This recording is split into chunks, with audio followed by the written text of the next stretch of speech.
All right, what's going on, everybody? Dylan here, health fitness professional for Cardinal Health at the Mansfield, Massachusetts site.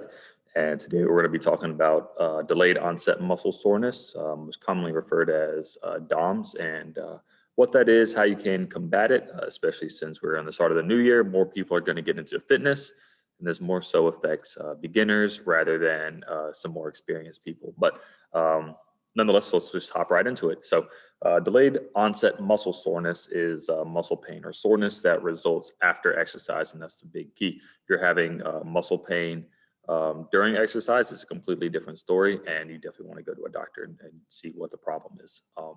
But with DOMS, it is usually most painful 48 hours after exercise, but it can range between 1 to 3 days of being pretty painful, I would say, and then it can linger for a while after that.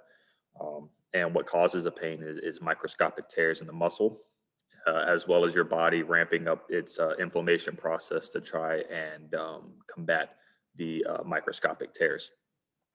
And like I said in the beginning, it's usually more intense for beginner lifters, but not always. I mean, I've been working out for probably like 10 odd years now. And every time I take a little bit of a break to let my body recover and then try to hop back into it, it still hits me pretty hard. So it usually, like I said, it usually happens with beginner lifters, as well as if you take a breaks off and then try to hop back into it at your normal intensity, as well as if you shift exercise types. So I primarily don't do a lot of cardio. So if I switch from my resistance training to, say, like outdoor long distance bike rides, I'm gonna really feel it more than if I just stuck with resistance training.